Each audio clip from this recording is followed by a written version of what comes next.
Hay tantos problemas y tantas cosas que podemos ver en la sociedad de hoy, ¿verdad?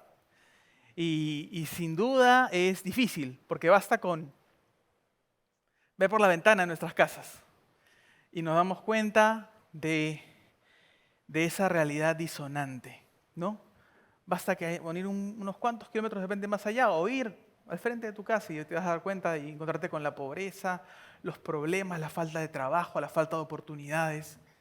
Y frente a eso, ¿qué hacemos los creyentes? ¿Cuál es nuestro rol? ¿Por dónde es que deberíamos estar pensando en ir? ¿O a qué nos ha llamado el Señor a hacer en medio de esta sociedad? Y estamos desarrollando, como ustedes saben, una serie basada en nuestra visión, ¿no? La visión que como iglesia entendemos que debemos seguir. Sin duda somos discípulos llamados a ser discípulos, eso de todas maneras. Pero hay un alcance mayor y uno se puede preguntar, oye, pero ¿por qué frente a todas estas necesidades de repente necesitamos una serie sobre la visión? ¿Por qué? ¿No? Y lo cierto es que de repente tú eres un cristiano que lo tiene todo claro, que anhela la presencia de Dios, tiene su tiempo de ir con el Señor y está buscando crecer día a día. Y excelente por ti, eso es muy bueno, pero valgan verdades, a veces la rutina, a veces las cosas que tenemos en la cabeza, los problemas, preocupaciones, hacen que podamos perder el enfoque. No sé si te ha pasado, pero en realidad es cierto que a veces esas cosas que vienen, esos problemas de los que hablaba la canción que acabamos de cantar, hacen que de alguna manera miremos o perdamos el enfoque. Y por eso es bueno tener claro a qué nos ha llamado el Señor como iglesia. Sin duda también que es bueno tener claro eso para los amigos que nos pueden visitar o la gente a la que quisiéramos decirle, oye, se trata de esto, quisiéramos hacer esto. Y por eso esa claridad ayuda a que la gente diga, bueno, ustedes entienden eso, ¿no? Y porque cuando la gente ve una iglesia cristiana o dice, oye, yo soy cristiano, ¿en qué piensan? Inmediatamente se ocurre, oye, ¿sabes qué? Debe ser un religioso. Gente que busca juzgar a otros o que está obsesionado por obedecer reglas y que yo también obedezca tus reglas, ¿no? Cuando el cristianismo no se trata de obedecer, se trata de amar y luego obedecer, ¿cierto? Entonces es bueno hacerlo y por supuesto ninguna visión es perfecta y las visiones pueden ir cambiando y es bueno que cambien, pero de alguna manera están aquí porque entendemos, y la visión que tenemos como iglesia es porque entendemos que lo que Dios quiere para Miraflores es eso, es esa dirección. Y quisiéramos leer contigo nuevamente la visión que hemos estado compartiendo. Somos una iglesia de personas apasionadas por Cristo.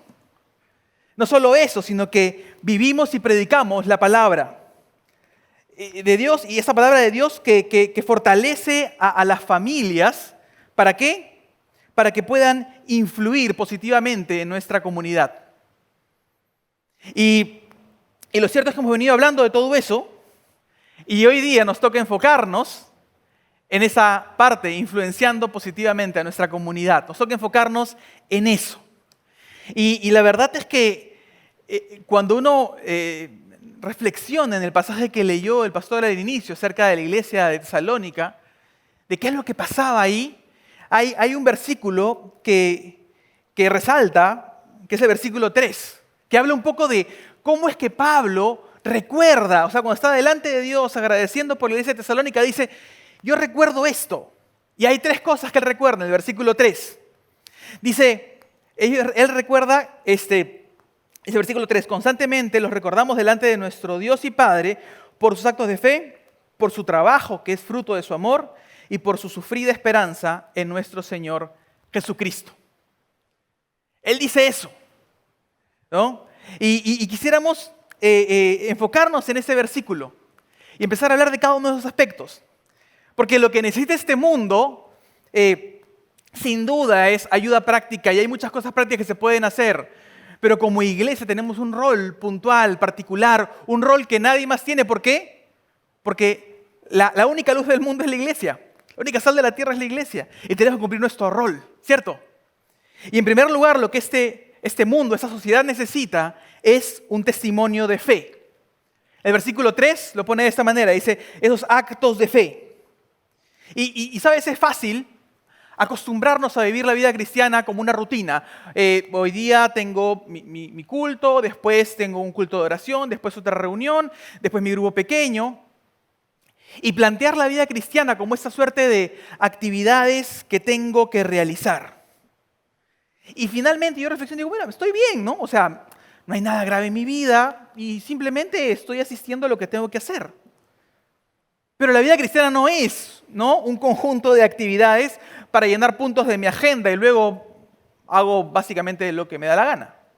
De eso no se trata. ¿De qué se trata? Mira lo que dice. Lo que dice acá son esos actos de fe, esas obras de fe.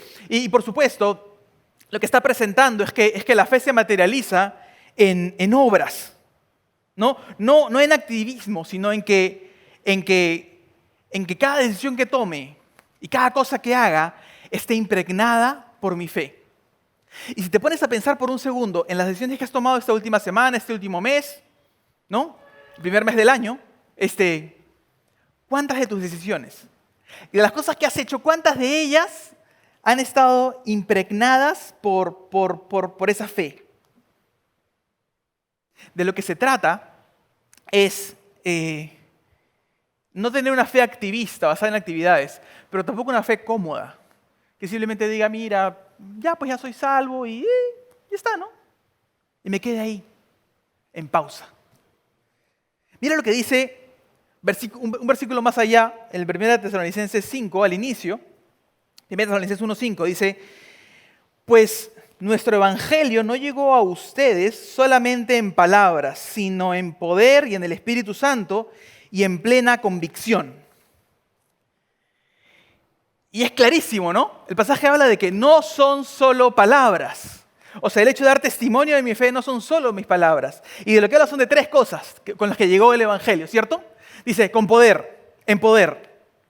Y cuando en Efesios 1 empieza a hablar, empieza a decirles Pablo a la iglesia de Éfeso lo que está en su corazón, dice, oye, yo anhelo que los ojos de su corazón sean abiertos para que ustedes puedan comprender el llamamiento que tienen, que puedan entender esa riqueza de la gloria de la herencia que tienen y que puedan entender ese extraordinario poder que está obrando en ustedes. Y lo que dice, ojalá pudieran verlo, ojalá pudieran darse cuenta de lo que está pasando. Y entonces, el tema de dar testimonio quizá no es tanto de algo que tengo que decir, sino de un poder que tengo que experimentar en mi vida. Ahora, no estamos hablando de nada extraño. Estamos hablando de ese poder que tiene Dios para transformar vidas. Estamos hablando de ese poder que tiene Dios para llevarte por encima de lo que fue tu pasado y para poder llevarte a experimentar victoria sobre tus tentaciones. Porque se trata de eso. Se trata de que vivamos de una manera coherente con ese Dios que tenemos. Y es impresionante porque, claro, tú puedes decir, oye, pero yo no puedo contra esta cosa, no puedo contra esta otra cosa, pero Él sí puede. Y su victoria puede ser patente en mi vida y en tu vida. Y de lo que se trata es experimentar ese poder de Dios. No solamente la fe no se trata de algo que sabemos. Claro, yo sé la historia, sino de algo que estamos experimentando en nuestra vida. Y por supuesto, eso también nos lleva, claro, dice el versículo, en poder y en el Espíritu Santo, y están vinculados los dos, ¿cierto? En Hechos 1:8, cuando les dice el Señor, saben que ustedes van a recibir poder cuando venga sobre ustedes el Espíritu Santo.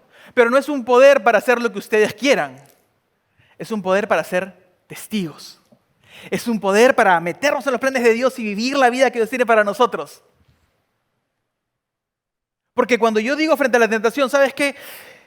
No puedo. Es cierto, puedes no poder. Pero Dios sí puede. Y por eso es que su Espíritu Santo está ahí. Y el Espíritu Santo nos da la dirección, nos da el enfoque. El problema es que a veces pensamos que podemos prescindir del Espíritu Santo, como el apéndice, ¿no? Decir, oye, ¿sabes qué? Sí, está ahí, debe ser importante, pero si me lo quitan, no hay mucho problema, puedo seguir con mi vida. Pero el Espíritu Santo es esencial. Y la pregunta para hoy, para tu vida, para mi vida es, ¿dónde quiere llevarme el Espíritu Santo? ¿A quién quiere que le testifique? ¿A quién debo animar? ¿A quién puedo discipular? ¿Qué cosa es la que me está diciendo, oye, eso no? Puede ser muy lícito para ti, pero no te conviene. ¿Somos sensibles a esa voz? ¿Tenemos esa dirección clara? Dice la Biblia en Romanos 8 que el Espíritu Santo da testimonio en nuestro espíritu que somos hijos de Dios. Es esencial. Y la pregunta ¿es esencial para mi vida hoy? Si no lo es, bueno, entonces somos llamados a que lo sea. Y finalmente dice que esa predicación fue con plena convicción. Con plena convicción. La fe, recordamos en Hebreos 11, ¿verdad? Es la certeza de lo que se espera, la convicción de lo que no se ve. Y hay un montón de convicciones que necesitamos en nuestra vida. Esa profunda convicción de que necesitamos a Cristo. Que tú necesitas a Cristo, que yo necesito a Cristo, pero no solamente nosotros. Tus vecinos, mis vecinos, aquel compañero de trabajo, aquella amiga que tienes. Todos ellos, todos nosotros necesitamos a Cristo. Que nuestras convicciones no sean como las del mundo, ¿no? Que está basado en lo que yo pueda tener, pueda hacer o pueda buscar o el renombre que pueda tener yo. Finalmente, la convicción esencial, ¿no? ¿Para qué voy a vivir? ¿Voy a vivir mi vida para mí? ¿Voy a vivir mi vida para mi comodidad, para mi gloria? ¿O estoy convencido de que la vida es una oportunidad para glorificar a Dios? Y esto no es algo que está perdido en las alturas celestiales, sino que tiene que ver con las decisiones que yo tomo día a día. Sea que coman o beban, hagan todo para la gloria de Dios. Esa es la demanda. ¿Por qué? Porque es lo que necesitamos experimentar en nuestra vida. Y la idea de todo esto es que las acciones que hemos tomado hablan de algo. Y la pregunta es, me pregunto yo, si es que hablan de mi fe. Piénsalo. Lo que has decidido, las acciones que están tomando, ¿hablan de tu fe? Porque este mundo necesita un testimonio de fe. Necesitan un testimonio de tu fe. Que pueda decirle al mundo, ¿no? Que sabes que yo puedo andar viendo al invisible, puedo menospreciar lo que me ofrecen. ¿Por qué? Porque Cristo es mucho mejor. Eso es lo que se puede ver en tu vida, en mi vida. Pensémoslo, porque Dios nos ha llamado a vivir esta vida intensa, donde estemos dando testimonio de fe. Y no solamente de eso, sino que además, no solamente la fe, sino que lo que necesita esa sociedad es un reflejo del amor de Dios. La segunda parte de este versículo de 1 Tesalonicenses 3 habla de eso, ¿no? Su trabajo que es fruto de su amor. Y en el versículo 5, digamos, termina diciendo, él va a hablar de que los de Tesalónica pueden darse cuenta y pueden haber visto cómo es que ellos han dado testimonio del amor que les tenían. Y era evidente. Y siguiendo con esta idea de cómo usar nuestra vida, yo, digamos, estaba pensando y decía, claro, la vida es como una suerte como una tiza, ¿no? Se va gastando. Tú lo vas usando y se va gastando. La vas usando y se sigue gastando, ¿cierto? Y si te pones a pensar, ¿no? Todo lo que el mundo puede estar escribiendo, cada persona puede estar escribiendo, y si pudiera mostrarnos su pizarra, ¿no? Y esta es mi pizarra, acá está lo que he estado escribiendo, ¿qué diría? ¿Sabes qué creo? Que en su gran mayoría lo que diría es yo.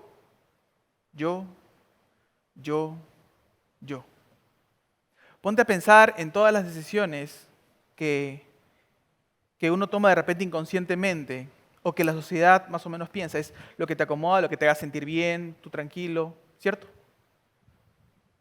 Y daría vergüenza, ¿no? Mostrar eso a tus hijos, ¿no? Decir, sí, mira cómo he vivido mi vida, pensando en mí, en mi seguridad, en lo que yo quería.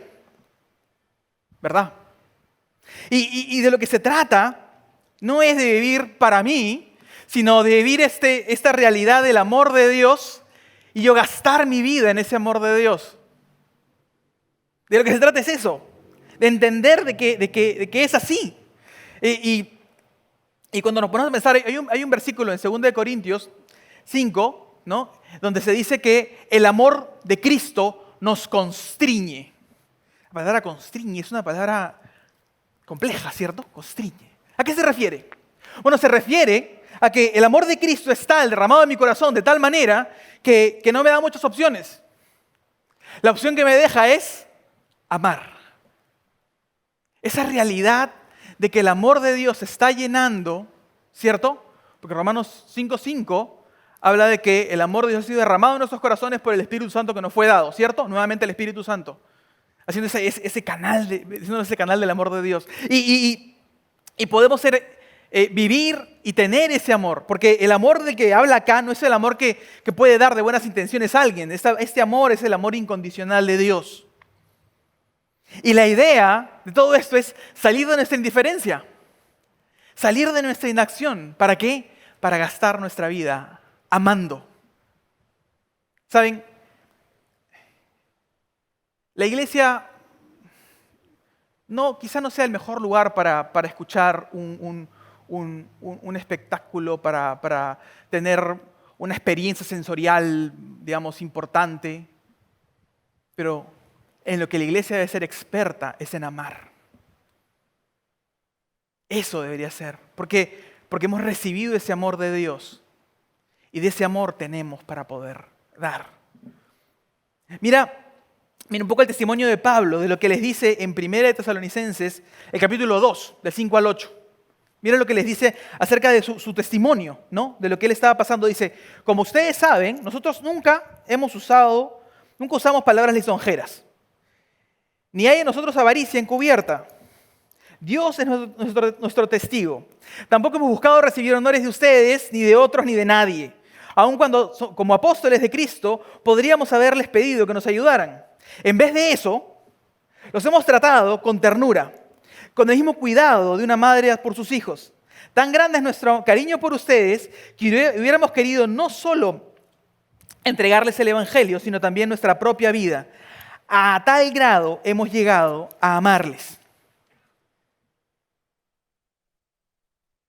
¿Qué concepto, no? Dice, oye, esto no es porque tengamos avaricia, un interés mezquino nuestro, ni por querer recibir honor y que la gente note que estamos ahí o que somos muy buenos.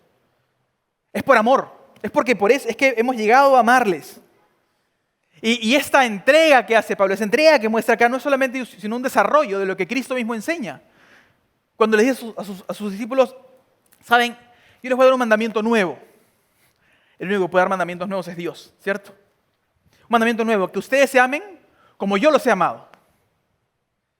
Y cuando podemos poner un poco pausa en nuestro cerebro y decir un ratito, ¿amar como Cristo? O sea, ¿en serio? ¿En serio se trata de eso? ¿Amar como Cristo? ¿Puedo yo experimentar una vida donde esté amando como Cristo? Sin duda, lo que necesita el mundo es un encuentro con la gracia de Dios, ¿cierto? Donde hay una decisión personal de cada uno. Y esa obra del Espíritu Santo también ayude para que se den cuenta del problema que tienen, ¿cierto? Pero también no debería ser parte de esto el hecho de que se pueda ver esa gracia de Dios también obrando en mi vida, en tu vida. ¿No debería pasar eso? ¿Verdad que sí, no? Porque en 1 Corintios 13 habla, ¿no?, de que tú puedes hacer las obras más espectaculares del mundo, pero si no tienes amor, de nada te sirve, ¿no? O sea, por las puras, ¿cierto? Y el cristianismo se trata no de obedecer por un sentido del deber, como decíamos al inicio, sino de habiendo recibido ese amor de Dios, decidimos amar a Dios y por lo tanto obedecer a Dios. Pero, y eso se logra por esa realidad del Espíritu Santo en nosotros, ¿cierto? Pero te das cuenta que tenemos el llamado de ser el canal del amor de Dios a las personas. ¿Te das cuenta del tremendo honor que tengo yo por ser el canal de amor de Dios al mundo? ¿Qué tienes tú por ser ese canal del amor de Dios a este mundo? ¿Te das cuenta de ese tremendo honor? Y quizá no implique solamente pues amar a las personas que te agradan, que digamos eso está fácil, ¿no? Sino más bien decidir amar a aquellas personas que de repente no te agradan tanto. Porque hay personas que no vamos a poder alcanzar todos. Hay personas a las cuales nunca voy a poder llegar. Pero tú estás ahí. para llegar a esa persona con un testimonio de fe y con un reflejo de lo que es el amor de Dios. A esa persona. Tienes ese honor. Piénsalo.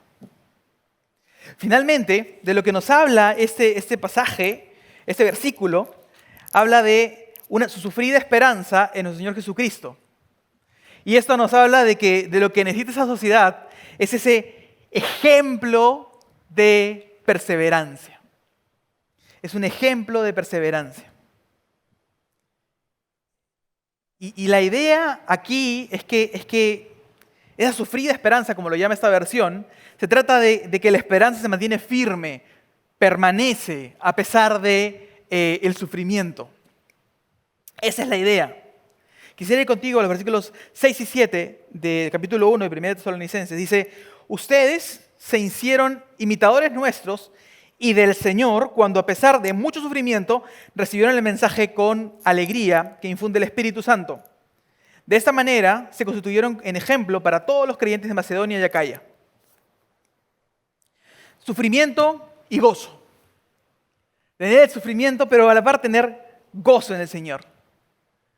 Y esa es una contradicción, es algo que es absurdo, que te digo, pero ¿cómo puedes estar sufriendo y tener gozo? ¿Son masoquistas los cristianos?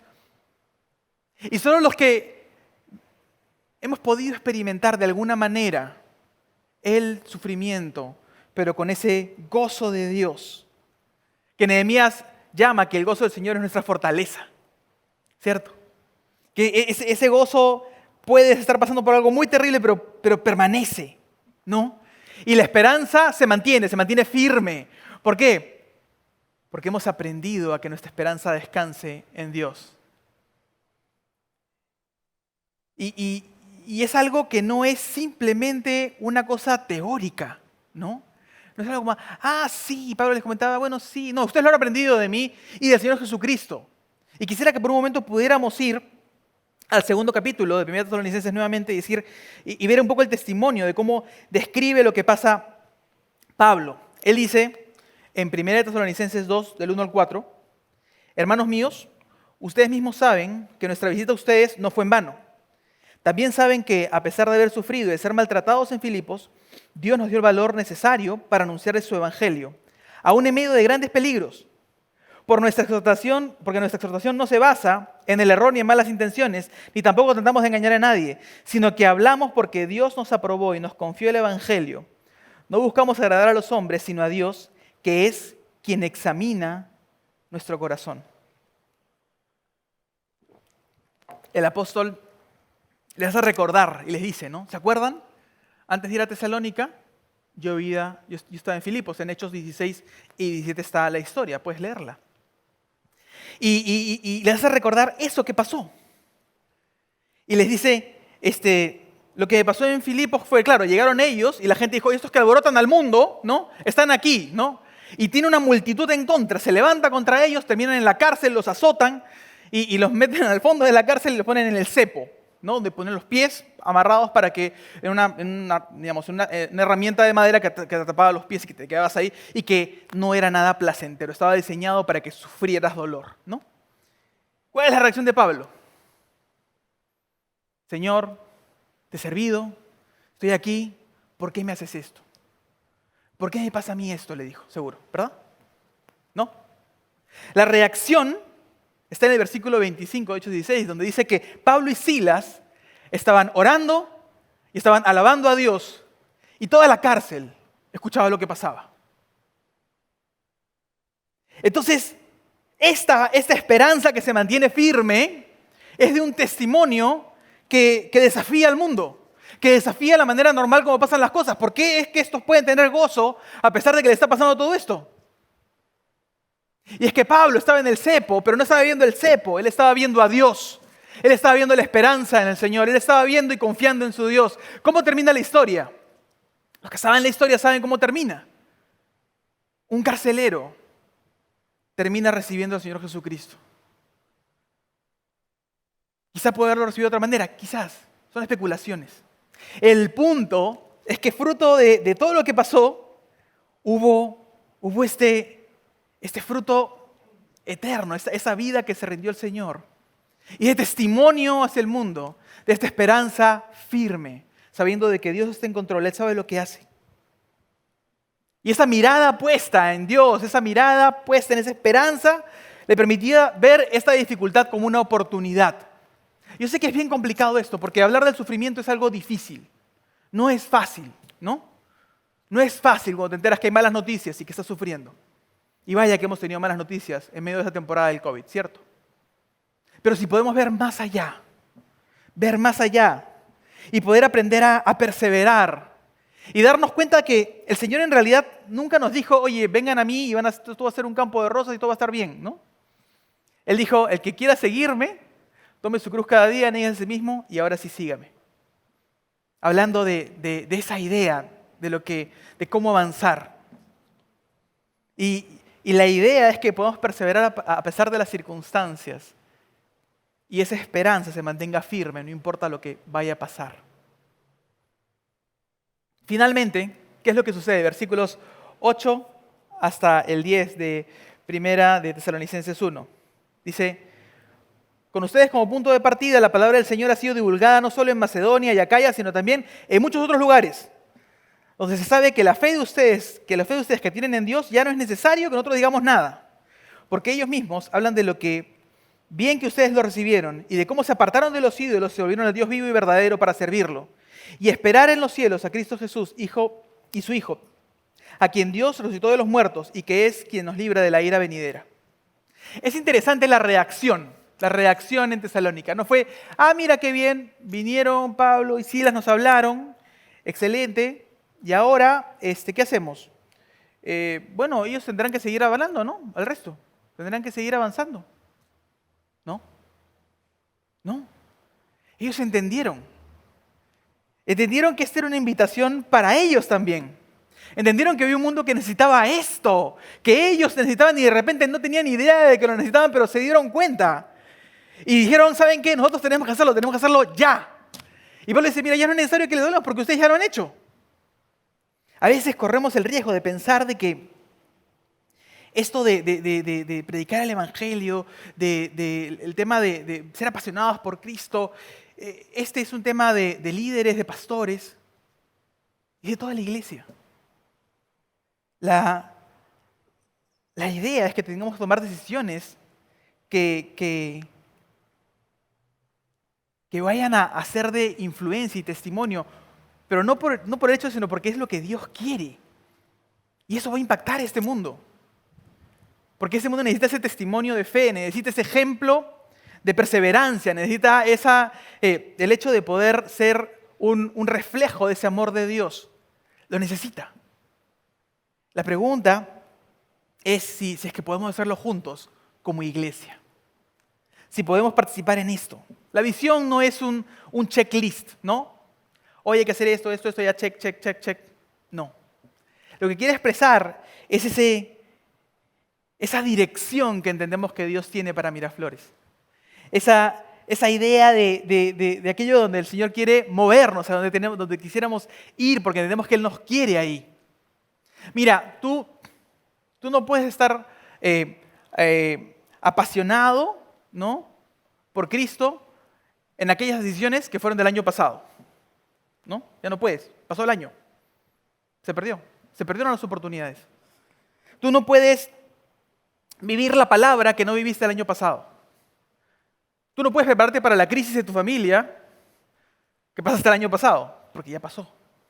Pero tienes la oportunidad de hacerlo este año. Tienes la oportunidad de poder experimentar juntos esa invitación a la dirección donde Dios quiere que vayamos. Eso se trata de la visión.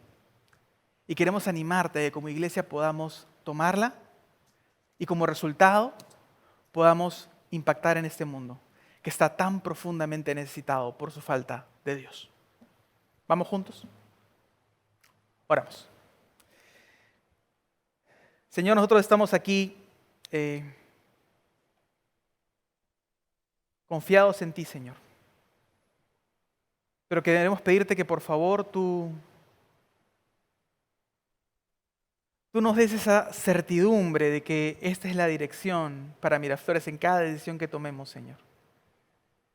Y Padre, permite que nuestras decisiones y acciones estén directamente en función de nuestra fe. Que podamos vivir experimentando ese poder tuyo, esa presencia del Espíritu Santo. Y que nuestras convicciones estén firmes y arraigadas en ti. Que entendamos que tu palabra es cierta y que la vamos a vivir aquí y ahora. Que querramos gastar nuestra vida en amor a ti y a otros.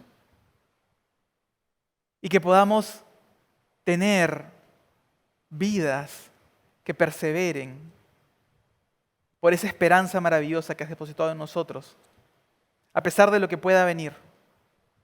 Permite que podamos vivir vidas por encima de esas circunstancias. Enséñanos a hacerlo, por favor, Señor. Mi Dios, dejamos a tu iglesia aquí en Miraflores para que tú la puedas dirigir y tú nos puedas mostrar por dónde quieres que vayamos. Entendemos que es por aquí y queremos rogarte que podamos avanzar todos juntos en esa dirección. Gracias, Señor. Oramos en el nombre que es por sobre todo nombre, el nombre de Cristo Jesús. Amén. Y amén. Y si de repente tú no has podido experimentar la gracia todavía, tú no entiendes esto que es experimentar la gracia, ¿qué cosa es esta fe? ¿Cómo se entiende? Ahí hay un teléfono que estamos dejando para que tú puedas comunicarte con nosotros y poder ayudarte en ese camino a andar en esa fe, a conocer la gracia y a vivir una vida llena de ese gozo de Dios, que es nuestra fortaleza. Bendiciones.